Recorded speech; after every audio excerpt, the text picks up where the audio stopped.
All right, welcome to Social Distillation, the submarine still of the internet, where we attempt to drop the beat and pour white lightning straight onto your brain. What are we talking about today, Samuel?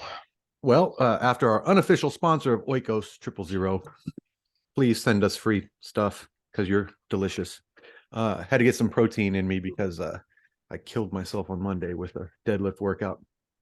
But we're talking Durham report today, and then any fun stuff that comes to mind. All right.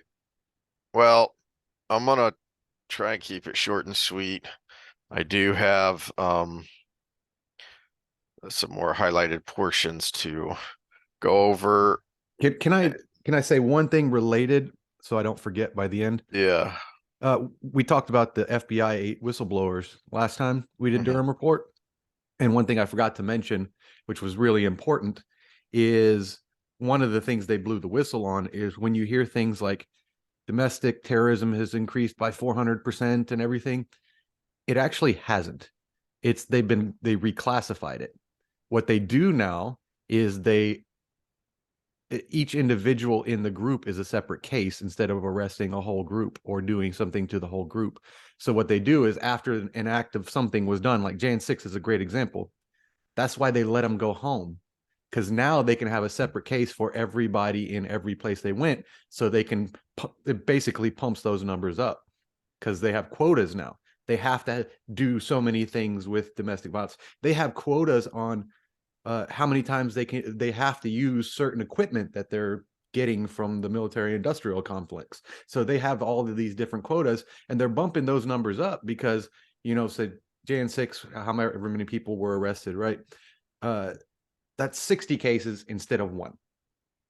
And so now they can come out and say, oh, 6,000% increase in uh in domestic violence cases. Yeah, shenanigans. Meanwhile, uh, Meanwhile, and they get to police themselves. So, oops, our bad. Um, so much so that our investigation determined that the Crossfire Hurricane investigators did not and could not corroborate any of the substantive allegations contained in the Steele reporting, nor was Steele able to produce corroboration for any of the reported allegations, even after being offered $1 million or more by the FBI for such corroboration. Further, when interviewed by the FBI in January 2017, Danchenko, who was Steele's primary source, was unable to corroborate any of the substantive allegations in the reports. Rather, Danchenko characterized the information he provided to Steele as, quote, rumor and speculation, and the product of casual conversations. so this goes back to one of our main themes way back when we started. Mm-hmm. Do you not like the guy, or do you not like what you heard about the guy? Mm-hmm. And yeah, So I want to read this section because it gets kind of to the heart of what I'm ranting about today, about the police policing themselves. So down in section 4, like I said last time, it gets very detailed. If you want to go down a rabbit hole of everything sucks, you can download the PDF and read it yourself. So down in one of the section 4 where they lay out facts and including laying out selections of transcripts that are relevant, either transcripts from an audio recording or from an interview, or providing documents if that's the case. Anyway, so down one of the things they note in there, and they go into detail, is that the efforts undertaken by the investigators working on the Page FISA application, those efforts included having CHS confidential human sources record conversations with Page, Papadopoulos, and a senior Trump foreign policy advisor. The FBI's own records and the recordings established that Page made multiple exculpatory statements to the individual identified as CHS-1. But the Crossfire Hurricane investigators failed to make that information known to the department attorneys or the FISC. Page also made explicit statements refuting allegations contained in the Steele reporting about his lack of any relationship with Paul Manafort, but the FBI failed to follow logical investigative leads related to those statements and to report to department lawyers what they found. Similarly, multiple recordings of Papadopoulos were made by CHS-1 and a second CHS, in which Papadopoulos also made multiple exculpatory statements, meaning this isn't an interview. This is someone that they got to go and say, "Hey, Sam, what do you think about that Trump guy?" And seeing what they say. This is not an interview setting. So, yes, they could still be making uh, um, self-interested statements, but it's so much less likely if it's in a casual setting that someone's just trying to get information, not in an actual FBI interview. Mhm. So they have this one report saying that Page and Papadopoulos did these things. They get confidential human sources to give them information on these guys where they explicitly refute those allegations, not knowing that the FBI is looking into them, not knowing what these allegations are. That seems like it's pertinent. And here's the kicker for me is this last sentence. Furthermore, our investigation resulted in the prosecution and conviction of an FBI OGC attorney for intentionally falsifying a document that was material to the FISC's consideration of one of the Page FISA applications. So one person, because he specifically falsified a document. But what the hell are these people doing if not falsifying to the FISA court? Mhm. No, they're not like going in with whiteout and changing a document, but they are providing false information to the FISA court when they know this other information has happened. They have this other information in their hands, but because they didn't go in with the whiteout, oh well. We'll give them a stern talking to, we promise. Yeah, this is a very this whole thing is a very good example of uh show me the man and I will find the crime. Yes. And they're basically just throwing one line in after the other after the other. It's like that snag fishing where you don't actually have real bait on there. You just try to snag them with the hook as you go by. So it's that's what it's fishing. These are fishing expeditions. It's Um, oh, I wanted to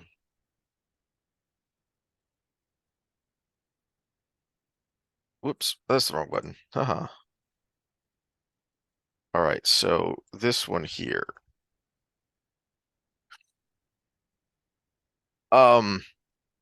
Keep in mind what was said earlier that they had no and could not corroborate anything in the Steele report, which was their primary source for opening up a full-blown investigation. Um, One of these is described as a well-developed conspiracy of cooperation between Trump, his campaign, and senior Russian officials. Um, this allegation will ultimately underpin the four FISA applications targeting Page, specifically so this is taken from the FISA application.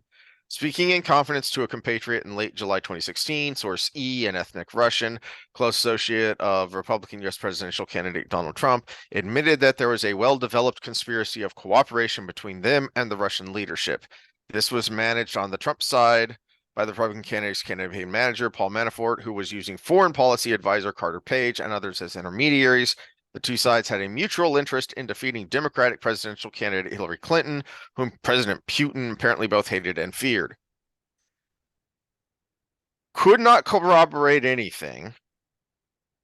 And they know that at least for Page, they have contrary information. And this is what they said to the FISA court. Once again, yeah, okay, technically there's no whiteout there, but it's especially pertinent because of who the source was. Okay. And this is why I asked you if the idea of accuse your opponent what you are doing mhm. is that has apparently been out there for a while and been associated with all sorts of unsavory characters like Lenin, Marx, Goebbels, as I've seen it attributed to. I thought it was something from Saul Alinsky, I and it, skimmed back through and I didn't see it in anything I had highlighted, but that doesn't mean it's not in there. But there's plenty of other good stuff mhm. that's going on in these files that are kind of Alinsky based as well. But it's but the whole So but as Barnes and Fry say, it's a confession through projection. this is the source that they were using, that they knew they were using in that FISA quotation section earlier. This is who they're talking about. This is the guy giving them their information. Importantly, and as discussed later in more detail, the FBI knew in January 2017 that Danchenko, the primary source for the Steele doc, and this document, he goes through how they know Danchenko was the source and who this guy is. One of the of the who this guy is here is there was a counterintelligence investigation, FBI counterintelligence investigation from 2009 to 2011 on this guy that is their primary source. Why? In late 2008, while Danchenko was employed by the Brookings Institute, left-leaning think tank for anyone who doesn't know, he engaged two fellow employees about whether one of the employees might be willing or able in the future to provide classified information in exchange for money. According to one employee, Danchenko believed that he and the employee might be following a mentor into becoming the Obama administration. So he says, long story short, hey, I know guys. As the FBI looked into him, turns out the FBI converted its investigation into a full investigation after learning that Danchenko, one, had been identified as an associate of two FBI counterintelligence subjects, and two, had previous contact with the Russian embassy and known Russian intelligence officers. This is the guy that's their primary source, and they know it. This isn't some anonymous tip. They know who this guy is who is providing the bulk of the information.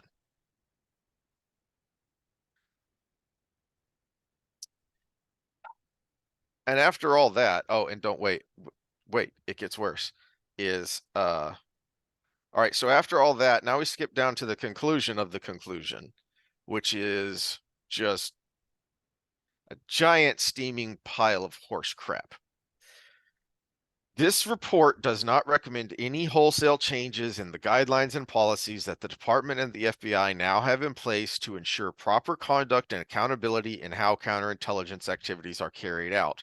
Rather, it is intended to accurately describe the matters that fell under our review and to assist the Attorney General in determining how the department and the FBI can do better, more credible job fulfilling its responsibilities and in analyzing and responding to politically charged allegations in the future. So, yeah, these people completely ignored and knowingly violated all these rules and regulations, but they'll fix it. It'll be better next time. Well, I think in the congressional hearings, one of the questions that they were given was who's been fired. Mm-hmm. And even with that statement, as soft as it is, it leaves room for some improvements can be firing the people that did the bad job. Mm-hmm. Yeah, because one, they did a bad job. They should suffer at least the minimum of punishment, which is you lose your job. I But mean, they have no two, problem firing people because they fired the FBI officer that didn't want to use a SWAT team to stop parents at a school board meeting, right? forget about that one. You know, Yeah. So you're yeah. obviously able to fire these federal employees. How about the ones that didn't do their job well? Why would they ever think that there's going to be a punishment when nobody ever gets punished? So then why are they going to do better next time? And in fact, we see time and again that they don't, and people just get shuffled around. All right. So in the next section, before he gets into all the details, they list the various crimes, no longer policy and regulation, but the various crimes that could be considered and were considered in their investigation. And this is the one that jumps out to me. The violation of civil rights. US Code makes it a crime for anyone acting under color of law, like a badge carrying FBI agent, willfully to deprive any person of a right secured by the Constitution or laws of the United States. The government must prove three elements beyond a reasonable doubt to obtain a conviction under Section 242. First, the defendant deprived the person of an identified right, such as the right to due process of law secured by the Constitution or laws of the United States. Second, the defendant acted willfully, that is, the defendant committed such acts or acts with a bad purpose to disobey or disregard the law, specifically intending to deprive the person of that right. To find that the defendant was acting willfully, it is not necessary for the government to prove that the defendant knew the specific constitutional provision or federal law that his or her conduct violated. But the defendant must have a specific intent to deprive the person of a right protected by the Constitution or federal law. Third, the defendant acted under color of law. Acting under color of law means acts done under any state law, county, or city ordinance or other governmental regulation, and acts done according to custom of some governmental agency. It means that the defendant acted in his or her official capacity or else claimed to do so, but abused or misused his or her power by going beyond the bounds of lawful authority. If that isn't what all these FBI agents did, then what is it? Well, the only one I would push back on is the first one. He ultimately did have his day in court, and it got resolved.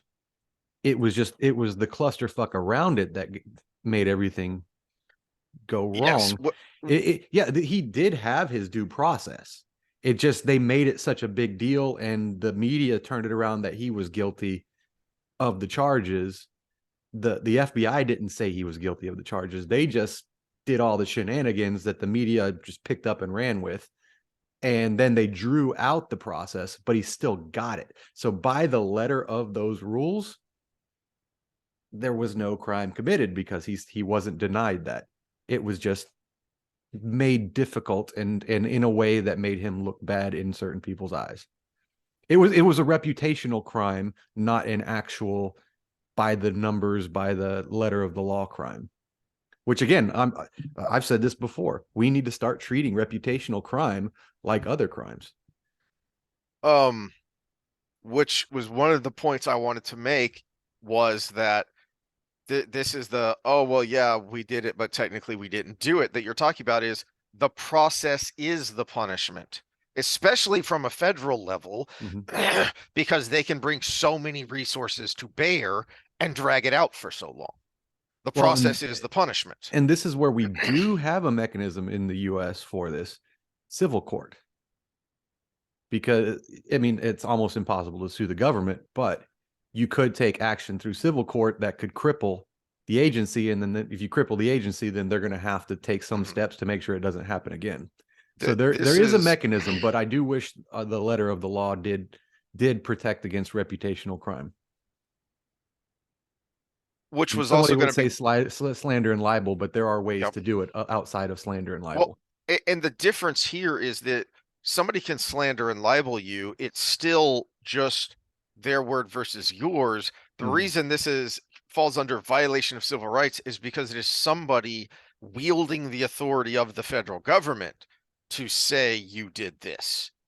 And that's a big effing difference, which was going to be my point, is that what boggles my mind and makes me think, does anyone ever get prosecuted criminally for this, is because you do have suits, civil suits, for suing someone for violation of civil rights.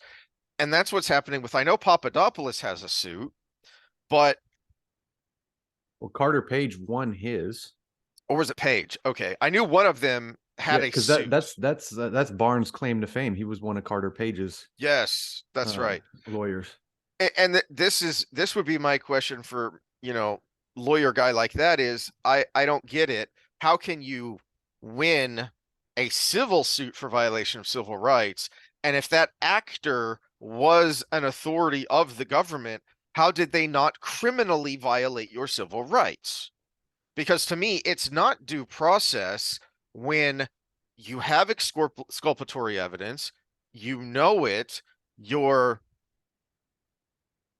trying to harm these people, and there isn't due process because we have a burden of proof on the government, and the government already knows the answer.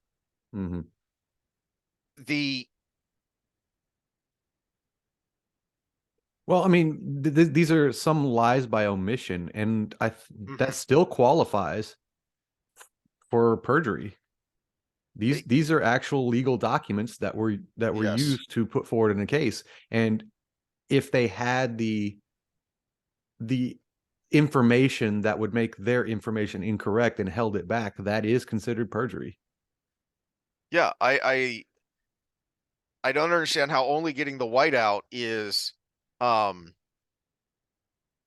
it is what gets you in trouble, but just not putting it in the first place. I mean, you've just used virtual whiteout. You cut and paste to the good parts and leaving out all the parts that are problematic for your side of the case. Um, I want to pivot here and contrast where, and this is, I say, where this gets worse. And what I was talking about last time about how the real scandal here is an Obama scandal, not a Biden scandal.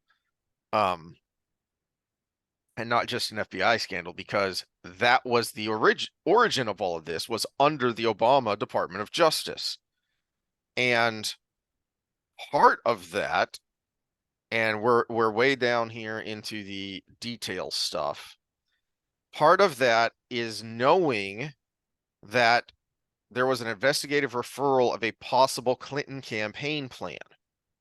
According to handwritten notes, CIA Director Brennan subsequently briefed President Obama and other senior national security officials on the intelligence, including the quote, alleged approval by Hillary Clinton on July 26, 2016, of a proposal from one of her foreign policy advisors to vilify Donald Trump by stirring up a scandal claiming interference by Russian security services.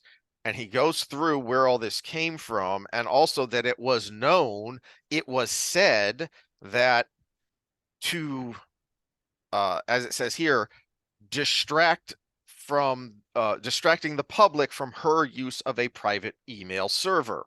So this is all tied in to the Hillary email scandal, which was really an Obama email scandal. It all ties back to that. And they knew it. So they weren't just covering for her, they were covering for themselves.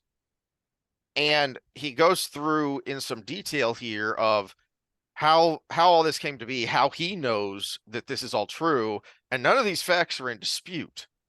So when the investigation into Trump took place, the highest levels of the FBI and Department of Justice knew that this was exactly mirroring a Clinton plan to do this.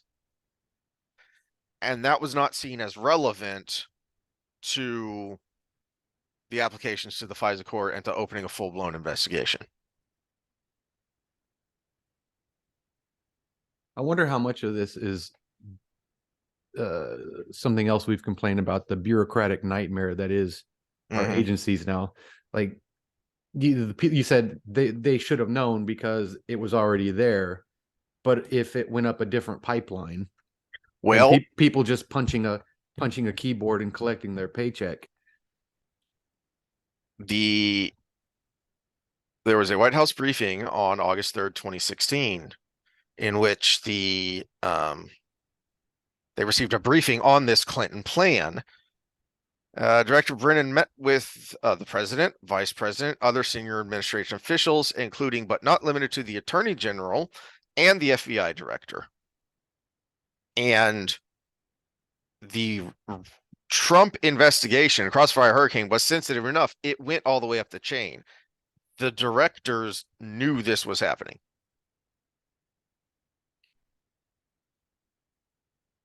And they had been briefed that this was Clinton plan.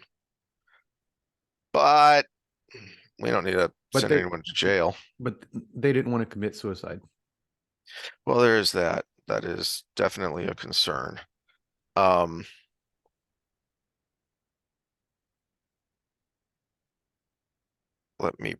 where is that other one here? So the compare and contrast I wanted to go further into here was while I was having fun with that PDF, I get this PDF. This is the most recent indictment, the one in Florida, the federal indictment over the storage of classified documents. All right. Now, I've heard some people talking about this, and I haven't looked to see if like Barnes or Rakita or anyone else had been talking about this. Stop that. There we go. Um, so I'd heard a few things on it, and I thought, well, I want to get the lay person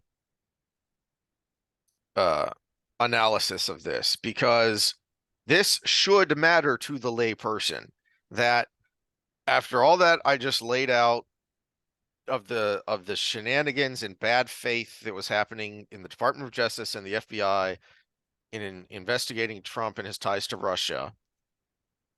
And now that same group, that same department is now indicting him for mishandling of documents. And so nothing happened to the people that were involved in investigating Trump, but now Trump, we're going to go at him and go at him hard. You should care about that even if you don't like the Orange Man. Mm-hmm. Okay. Well, And so I wanted to see. this is downstream of Alex Jones. All the pundits out there that were like, "Well, it's Alex Jones; he deserves it." Mm-hmm, mm-hmm.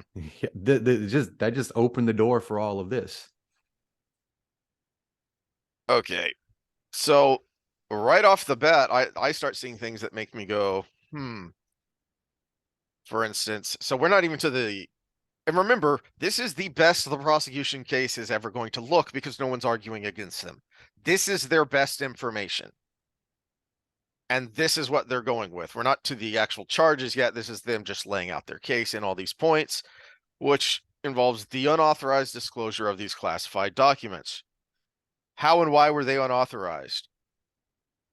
We said when this happened, the ultimate authority for classification and declassification is the president.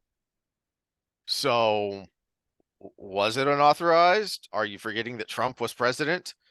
Um, the other thing that jumped out at me is some of the odd phraseology here while they're laying out their case. As he departed the White House, Trump caused scores of boxes. How? That's odd phraseology. Or is that just me being nitpicky? But through magic, levitation, does he have telekinetic powers? I I know legalese can get weird, but it seems like it's being purposefully obfuscatory there to me. Well, what I don't understand is we've got this office that you can have all these classified things, and then we have a transfer from one to the other. Why is there not some sort of system or people in place that say, hey, you can't take that box? You know, why is there not this, hey, everything in this room can go. Everything in this room has to stay unless you declassify it. Why is there not some sort of system for this? Mhm. I mean, we got the Dewey Decimal System in libraries for those that remember that. That I've was seen more, Conan the Librarian. yeah, that was more, shut up. That was more organized than what we have here. And we're Mhm. in 2023. Yep. Why is there not this system that says, hey, these are classified. Unless you declassify them, they stay here.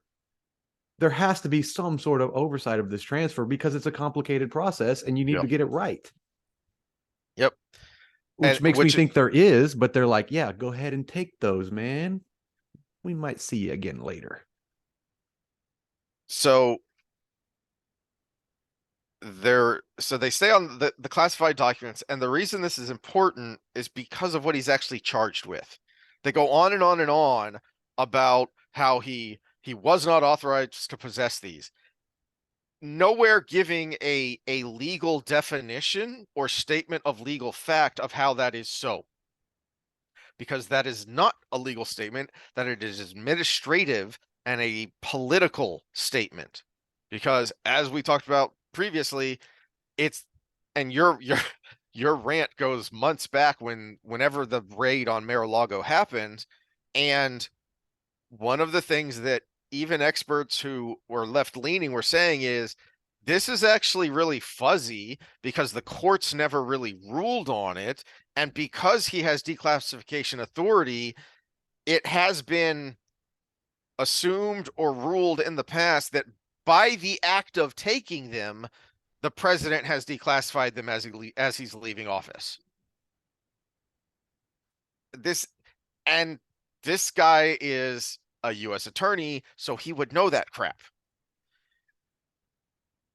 So they go through all of the all of the look how terrible it was. It was stored in the ballroom, in the bathroom, in the shower, and um okay, I but did that. that's I did find that odd that they were stored in bathrooms and stuff.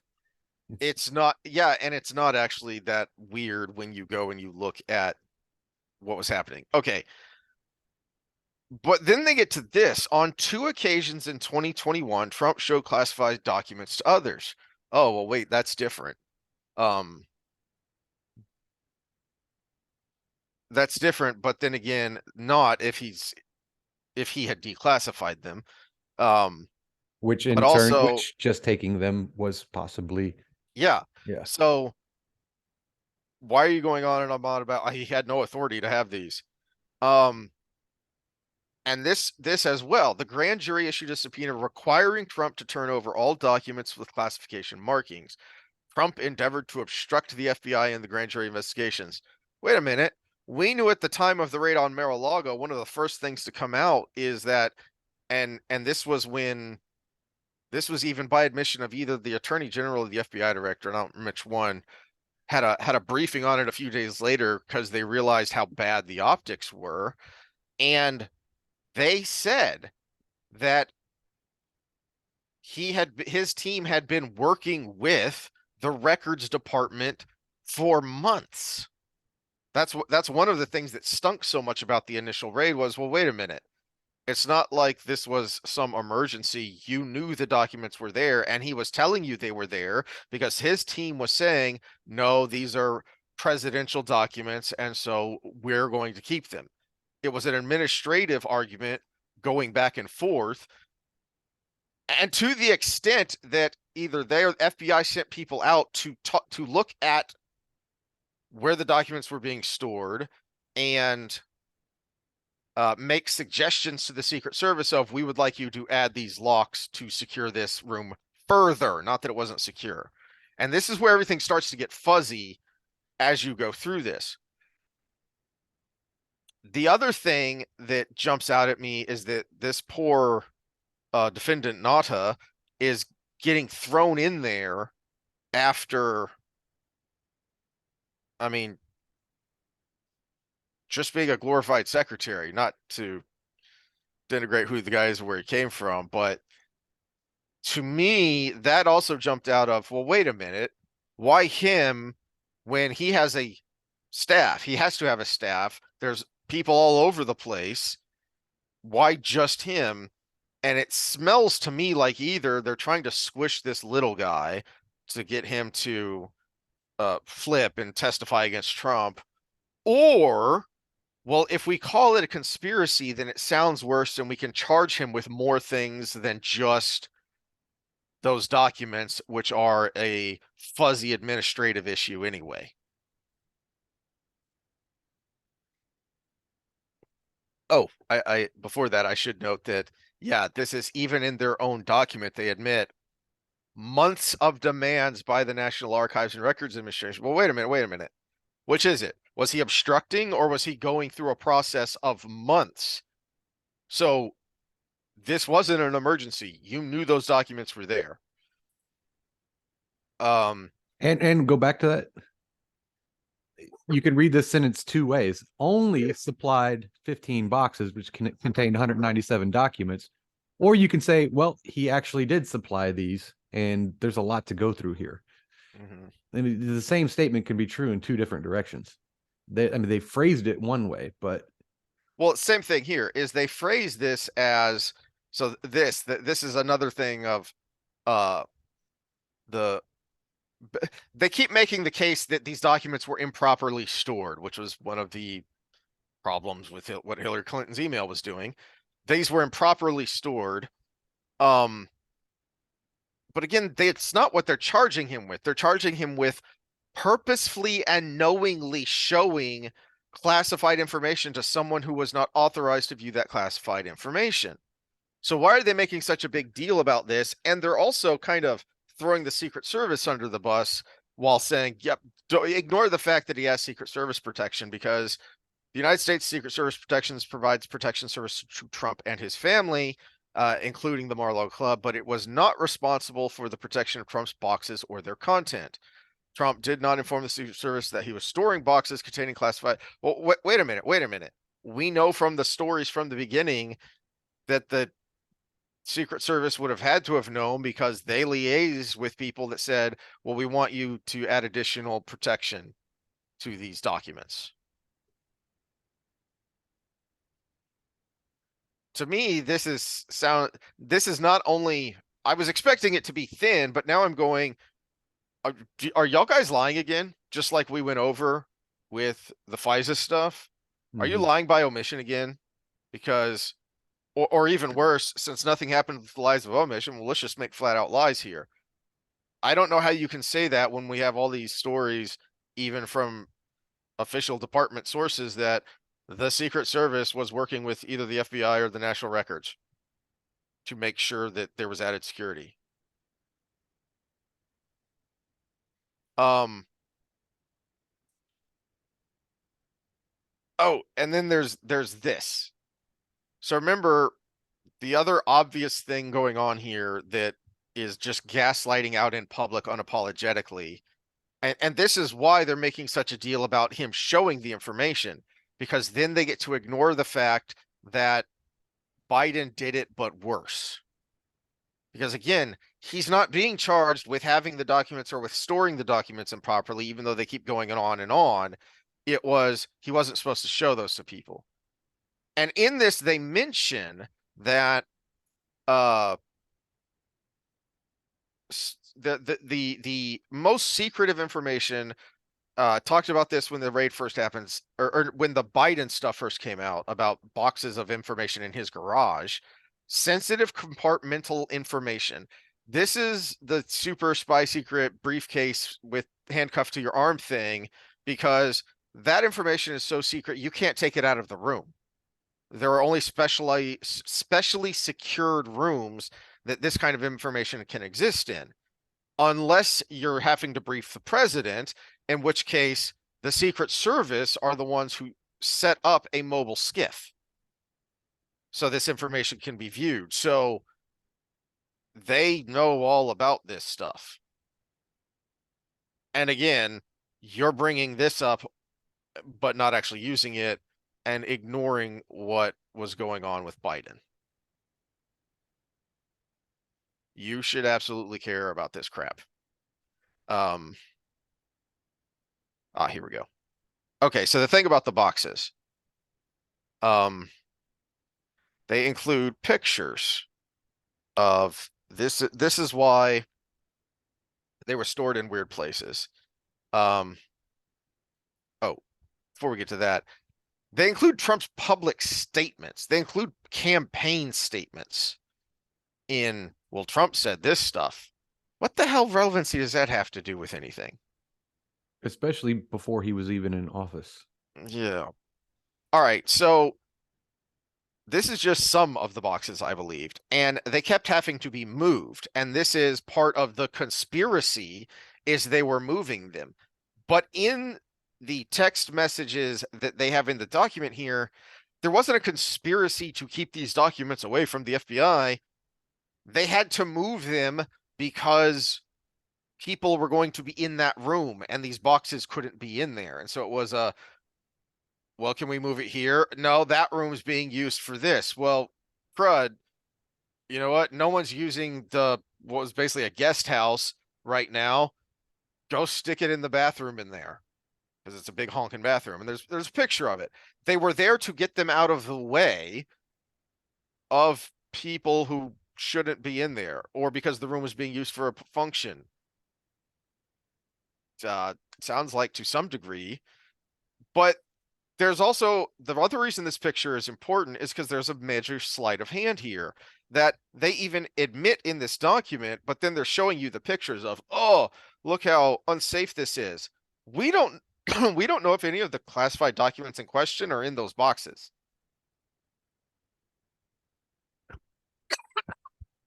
Because Trump the germaphobe is apparently something of a pack rat, or at least for his ego. Mm-hmm. But those boxes include things like newspaper clippings because he liked the article or because the headline was praising him or whatever.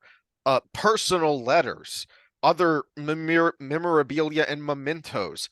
Yeah. So what you're saying, to make it more clear, is there's all these boxes with all these documents, but the 7 particular ones in question for the charges, it was 7, right?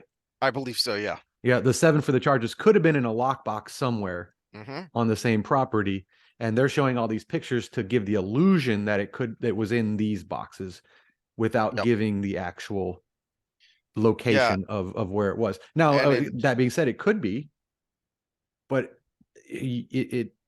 it's not likely, here, I mean, here is a picture where they're showing pictures of these boxes, except this one has tipped over and it's newspaper clippings. All right, so which is it? And in your own documentation, I mean, you even admit that. Um, I mean, you got to be careful with those classified newspaper articles.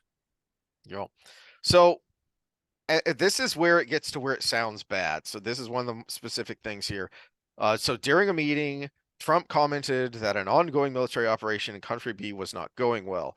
Trump showed the Political Action Committee representative a classified map of Country B and told the Political Action Committee representative that he should not be showing the map to the PAC representative and not to get too close. Well, wait a minute. And this is something I don't remember which legal beagle analyst guy I got this from, that they very specifically down in the chargings don't mention that this person, for sure, this person received this information was the word he used, because what they're charging Trump under has nothing to do with mishandling of classification. It's with the Espionage Act. Oh, okay, well, for espionage, someone has to actually receive information. Mm-hmm. And so this legal beagle noticed this of, wait a minute, they just keep saying that he showed these documents, and then they have transcripts of recordings of him saying, look, I've got this document here. They very specifically don't say that the person in question received the documentation. Because I can say, you know, hey Sam, look at the cigar I got here. Okay? But all right, what kind is it? Come on, Sam. I showed it to you. Yeah, So, well, that being said, I mean, there are savants out there that could memorize a map just from a glance. but So, it's telling that one, that legal beagle guy saying, "Hey, notice this," that is from a legalistic point of view important. But then just jumping out at me is right here in their own case, they say he told them not to get too close.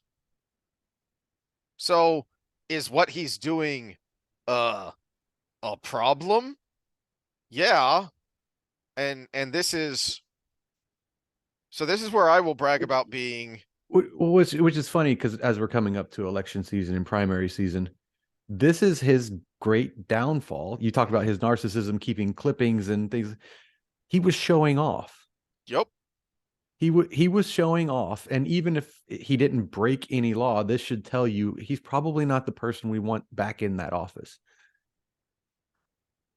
And that was this is where I'll brag on myself for being intellectually consistent, because uh back when the first, or what report was it? Was it the Mueller report? I think it was, there was some stuff in the Mueller report that um were made Trump look bad. They weren't and there were people on the left freaking out that he should be impeached over this, and the right saying, no, this is just his demeanor, this is just his personality. There is such a thing as being unfit for an office. And I was saying, no, I don't care if he's not breaking a law there. I don't want a president who has that demeanor. You don't you don't want a president who does not uphold the office properly in whatever your conception of that is. That is why the impeachment clause is phrased the way it is. High crimes and misdemeanors is a contradiction, but it's a paradox because they meant it. They meant this isn't just if the president is breaking the law. This is if he is not fit for the office. So I said, I don't, yeah, he committed perjury, but I think it's perfectly proper to impeach Clinton for getting a Lewinsky under the desk in the Oval Office. That's improper behavior. Uh, you know, and it's not just the Lewinsky. It's so, I think you've brought this up before. Is hey, what according to modern feminist theory, if there's a power imbalance, that's rape because you can't really consent.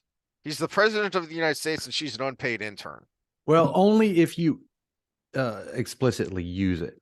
Like if he had held that over her to do the act. I mean, I thought I've heard no, radical you're feminists talking say, radical, yeah, modern okay, radical. Yeah. yeah, You're going down the path where I think the slippery slope is, because in real life there's always a power imbalance. yes.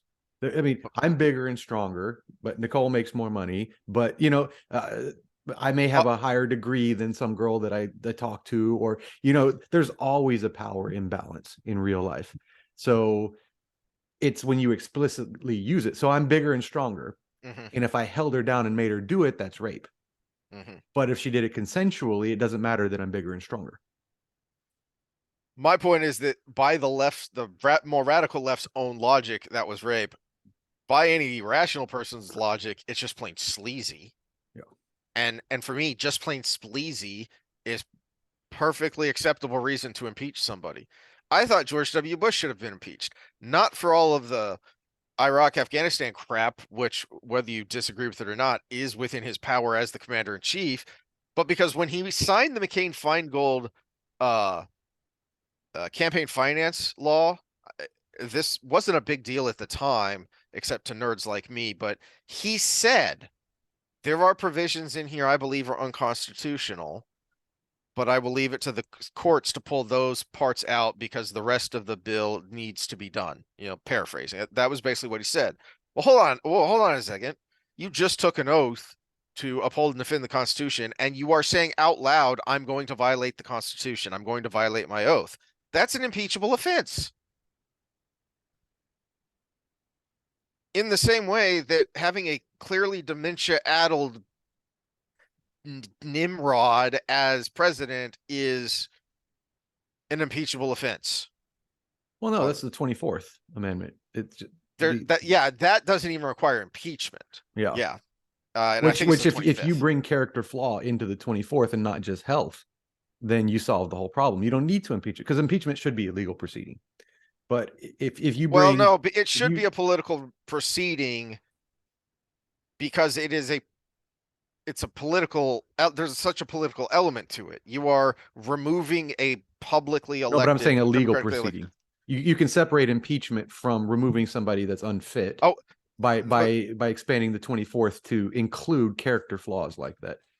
I believe, if I remember the amendment properly, the cabinet could suspend his powers basically temporarily by going, but I think the legislature has to approve it.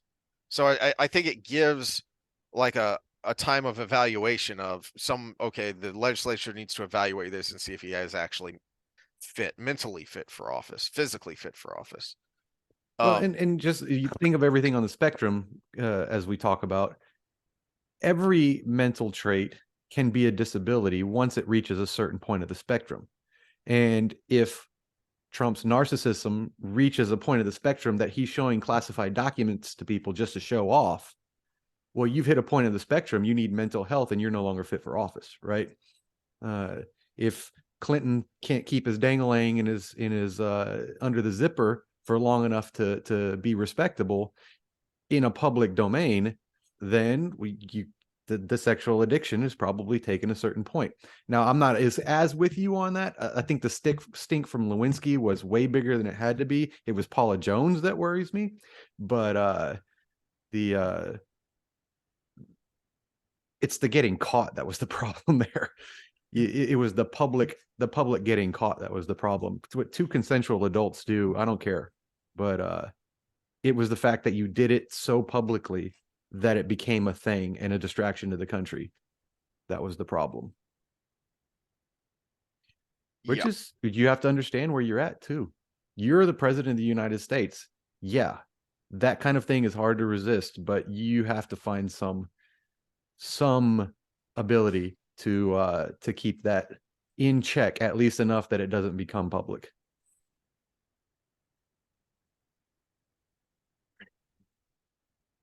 All right. So the last thing from this document is, so Nada, where he came from, he was a Navy officer who was assigned to the White House and became Trump's body man. Okay. Well, he would have had a clearance. So it's not even clear that he isn't authorized or wasn't authorized to see what was ever in those boxes.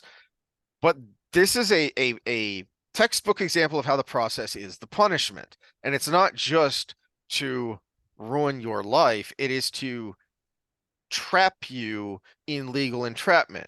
It is, we know we're fishing here, but we're going to ask you so many questions and in such a way to try and trip you up to get you to say something that we can say was false. Okay, so these are the false statements and representations that Nada apparently made. And they give a transcript of an interview in which they're just, hey man, we're just trying to get an idea for the life of these boxes. Where were these boxes and where were they going? And this is what they get him on when he says, I don't know where they came from. I don't know what was going on. And they say, well, he clearly did. Okay, well, even within their own text, it's not necessarily. And because you've already established there were a lot of boxes, and how much of that was just crap. So you haven't established that one, there was important information in all those boxes you're showing us, and that two, everybody knew what was what. But here's where I'm going to get old and cranky is, and this may sound kind of radical, but I think we're to that point. Whoever Florida sheriff is in this jurisdiction needs to go arrest Jack Smith, special counsel of the United States Department of Justice. This, even from a layperson, let alone what all the legal experts I've been listening to, this is not an official document. This is a political document. And Jack Smith, special counsel of the United States Department of Justice, is acting outside the scope of his authority. This is, at best, a civil rights violation, at worst, something worse, and he's just doing it out in the broad daylight. We can't just say, well, the courts will sort it out. The courts are the problem. I will remind you that it was a FISA court that, yeah, they were lied to and duped a lot, but they still went along with all this crap that was going on in the investigation into Trump. The courts are the problem. If you want to send a message, say, hey, I don't care if you carry a federal badge. You don't get to break the law any more than I do, and you would come in here with your guys. The sheriff should go arrest this guy because this is clearly not appropriate, not legal, because he is not acting within his authority. That was one of the becoming an adult getting older realizations that made me sad was the court is supposed to be neutral. Mm-hmm. But all these, oh, this is appointed by this guy or this, da da da. We need these conservative judges versus the liberal judges, and da da da. I'm like, the court should be, what does the law say? Mm-hmm. And the politics of it is, if people in the Congress disagree with what the law says, they try to write new law. But the court should be, what does it say? What does it say? Does it say this should be an issue? This is where he broke the law. This is not where he broke the law. This is where there's precedent. There should be no political leaning to that. It's like, what was written and what has been ruled before. That's your job. That's it. There is no other part to your job. But the fact that it's not that way was one of the sobering realizations as I got older.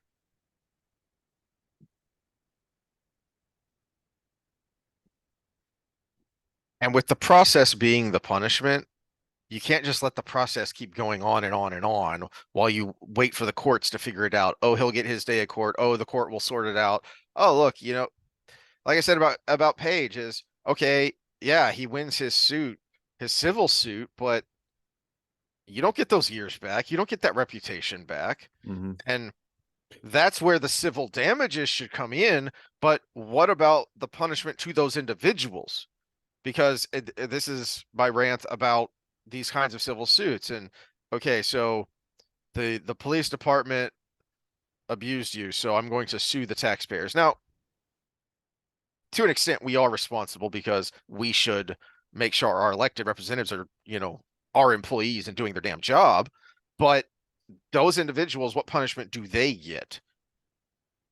And there needs to be a criminal punishment on that side as well. Mm-hmm. Yeah. That's why I hated the argument of defund the police. I was like, no, I am cool with reform. Mm-hmm. And the only two things we need in that reform don't even cost a whole lot: transparency and accountability. That's Mm-hmm. all. That's it. That's it. Take away qualified immunity and mandatory body cams, and we solve almost every problem Mm-hmm. with it. And then give them all the funding they need to be badass at their job, so they don't have to make bad decisions when time comes because they're under equipped or under trained. Hey, three things. One of them costs money. And the one part that costs money makes us all safer. That's not the argument we got, though. It was Nope. police bad, or no, police love us. We're going to back the blue. Back the blue. How about we back the good ones and get rid of the bad ones? Yeah. Can we do that? And again, Is that an option? And again, make sure they're more properly trained. Every special forces person that weighed in on this was like, yeah, you need to be spending like 80% of your time in training and 20% on the street. Mm-hmm. And it's not even flipped. It's not even 20% training. It's basically, once you go through your little boot camp, your police boot camp, you're just on the street. That's it. Yep. On the job training. Well, maybe for flipping burgers. I don't know about for this. Even flipping burgers, we gave them more training than that. That's true. All right. Well, that's all I had. Was that all I had? Yeah, that was all I had on those two. And it's at some point a local law enforcement entity is going to have to step in. And I will put some of the onus on my own side is I'm as of now, if the primary gets around to us, I'm voting for DeSantis, but put your money where your mouth is, boy, because you said eventually that you would no, not eventually. So on the New York one, he eventually came out and gave a stronger statement of, hey, if something actually happens, we'll stand in the way. He made a similar statement after the raid on Mar-a-Lago saying, hey, this is an abuse of power, and this is where sheriff's departments and Florida law enforcement can step in and intercede. And if any Florida citizen feels they are being inappropriately targeted by a federal agency, you contact us. He said that out loud. Okay, well, Here's something going on that shouldn't be going on, and it's an abuse of power. What are you going to do about it? Mm-hmm. Yeah. Well, take note that also DeSantis was the first political front runner to use deep fakes in his ads. So I didn't know that. That's yeah, creepy. he used fake photographs of and video of photographs of Trump in one of his ads. So Hmm. there is that. Whether it was a staffer that did it, he still hasn't come out and said, "Oh, that was a mistake. It wasn't approved by me," or he hasn't made anything statement on it. And as far as I know, it's still up. So so there is that. Of course, I think every independent in this country should vote in the Democratic primary for RFK, so we can at least eliminate one half of this clusterfuck we've had in the last 6 years. Maybe I'll change my registration for that. Because that's what I'm going to do. Now, on that note, I think we can pivot just slightly. No, let me do a pivot I wanted to do in the middle of that, Mhm. but I let you go on. When we were talking about civil suits, quietly, semi-quietly, something happened that I think could change the game if people took advantage of it, especially on the right, because the Dominion lawsuit against Fox, right? They got awarded several $billions Mhm. because Mhm. of the slander, the libel, or the slander. It'd be slander on air, yeah, slander Yeah. from the Fox pundits talking about the Dominion, uh, possible Dominion issues, and that sets a big precedent because up until that point, anytime you sued a news organization for something they said, they're like, oh, no reasonable person would think they're actually giving news at that point. They're just giving their opinion. And that's been the defense. That's Hmm. what we call it, the Rachel Maddow defense, right?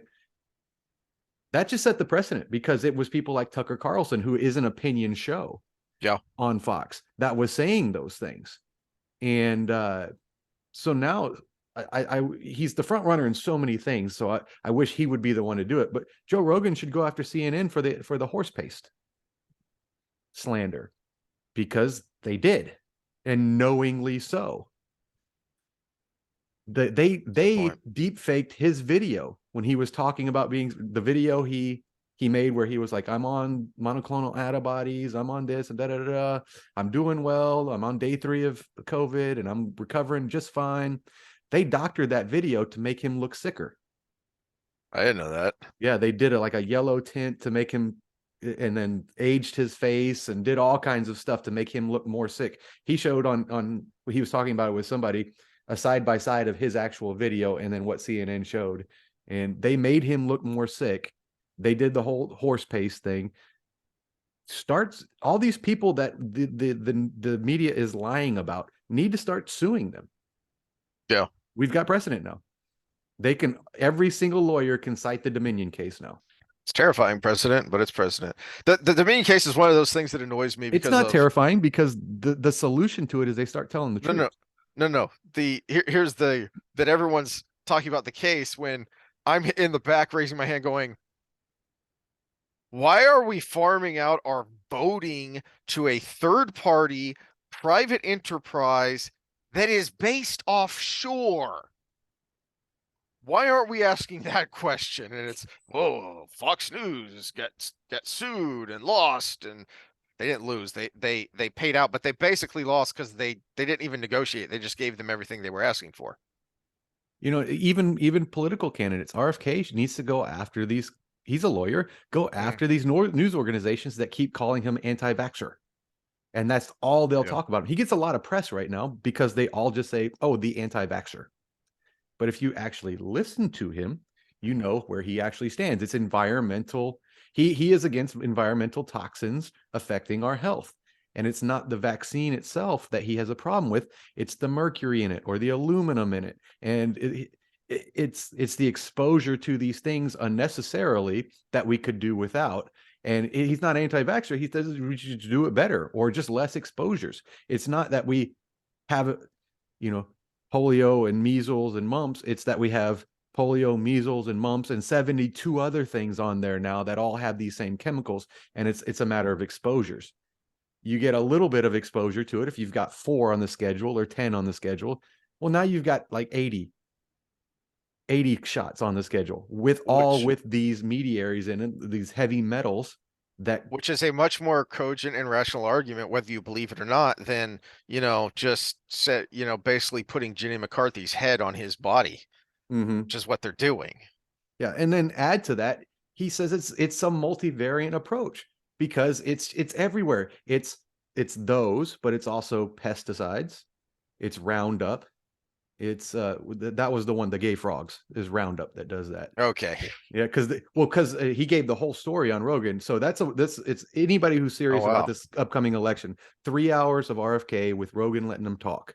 Okay, uh, so but I did not know they were doing this. Apparently, they learned how to genetically modify corn so it didn't die with the chemical in Roundup that kills all the weeds.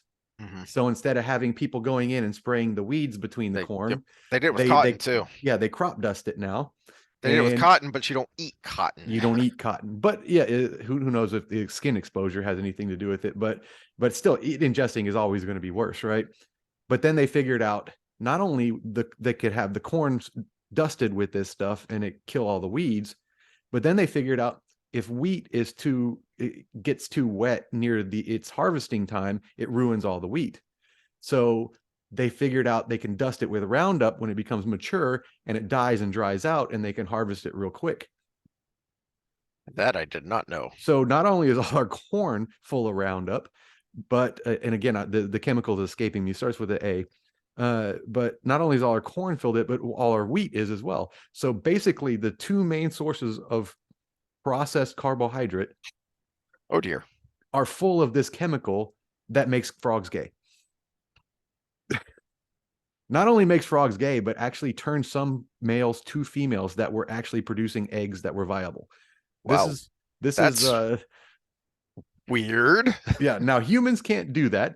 Well, if they can, I might throw up my hands and say, trans people, you're right. Here's just start drinking Roundup. But That is oh, not medical this is not advice. medical advice. This is not medical advice. Disclaimer. YouTube, I am not telling people to drink Roundup, but it's Donald Trump told me to drink fish tank cleaner.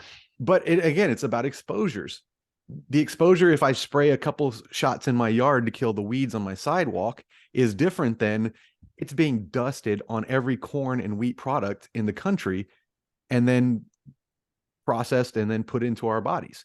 That's a completely different exposure. Yep.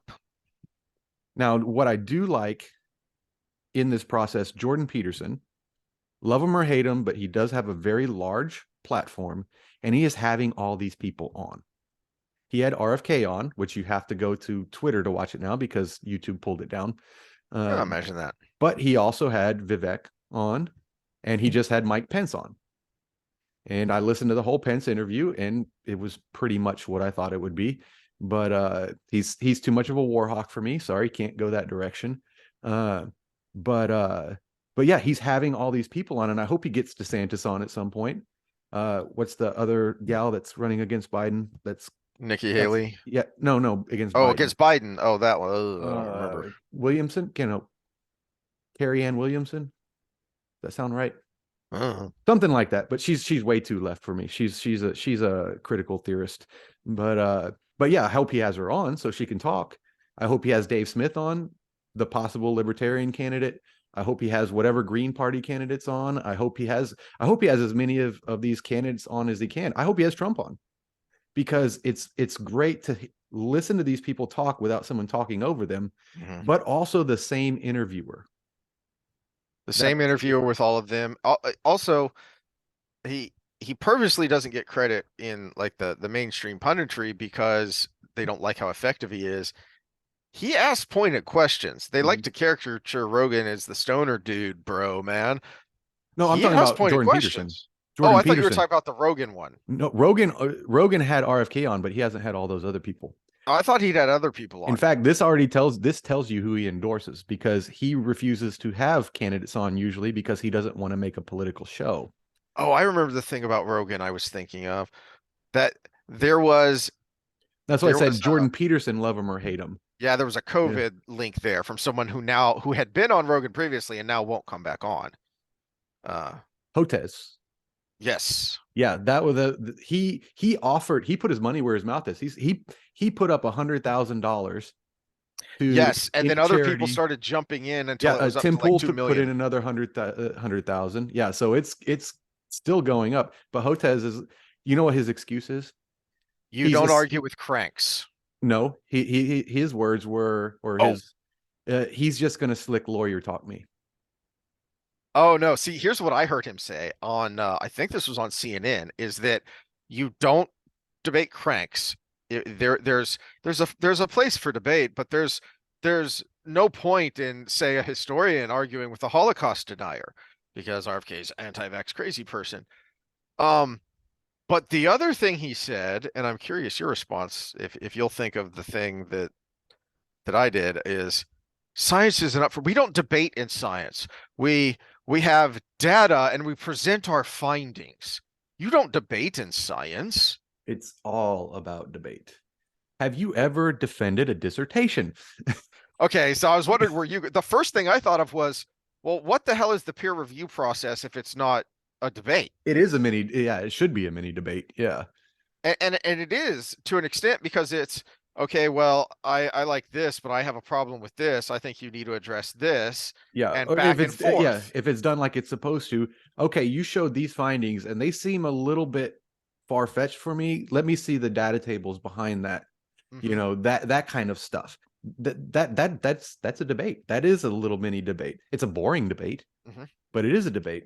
And no, what he can do with that position that he's got as expert and not debating is go ahead and straw man RFK, Hmm. and then through by proxy fight the straw man.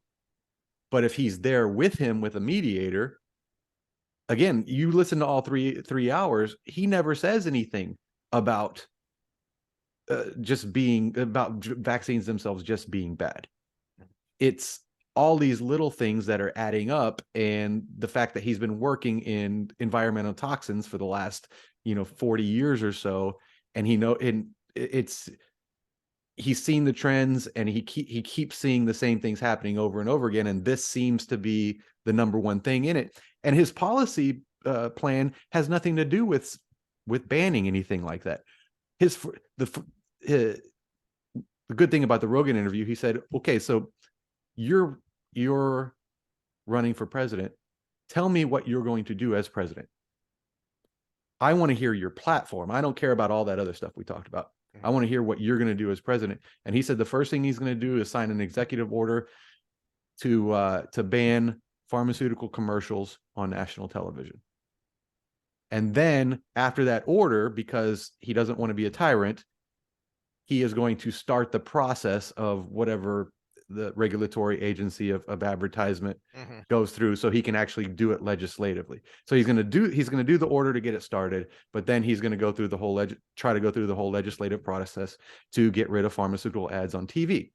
And he said that's the problem, because the reason nobody shows me on CNN is because they're funded by Pfizer, they're funded by Moderna, they're funded by Merck, they're funded by all of these companies. And I'm like, hallelujah. They're I mean, the NFL is held aloft by boner pills. yeah, you mean you're going to start fighting the fascist state we live in? Okay, you have my vote. I'm listening. I'm listening. Okay. Yeah. Yeah. I think you had another pivot, but we've kind of gone off on a tangent there. I don't know where we are now. Well, yeah. Oh no, we actually rolled in my Okay. second pivot into that because I wanted to talk about the candidates going on these Oh podcasts. yeah, yeah. Okay. Now, one little side note I wrote for myself, and stick with me for a second. My note is Joe in season 2 of The Flash and Mike Pence. Uh, Okay. so I remember we kind of something to chatted that about effect. Yeah. Flash a little bit, and not on here, but in text. And we both were on the conclusion it started good, then got pretty stupid, and it really starts to get dumb in season 2. So I just watched season 1 and then a couple episodes in, and then I realized some of the things I didn't like about it. And Mike Pence, I bet you, is getting coaching on speaking in these long form interviews, on being more personable, because he had this little nervous laugh after you do, like, oh, okay, hey, it was so fake, and it was kind of, it was out of left field. And that's what happened to Joe in season 2 of The Flash. he was so good in Mm. season one. He was a great dad figure, and he was the kind of the glue that held, Barry and his daughter and everybody together. And I guess they told him to be more likable or something after that, because after that, everything he said ended with this little nervous laugh.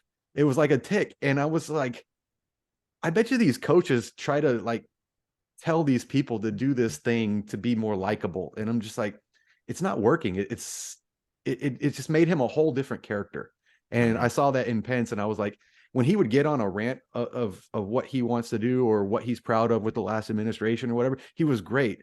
But then when he was trying to be personable, it was like, oof, you're missing the mark, dude. Yeah, makes a lot of sense.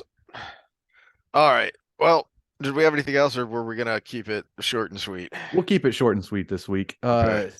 On the flip side, we'll have Path of Daggers continued, and Scott made a comment on the last episode that there really he apparently, because he only had two regular comments, he made a third one to say not much to comment about here. You didn't cover much, basically. And I was, Yeah.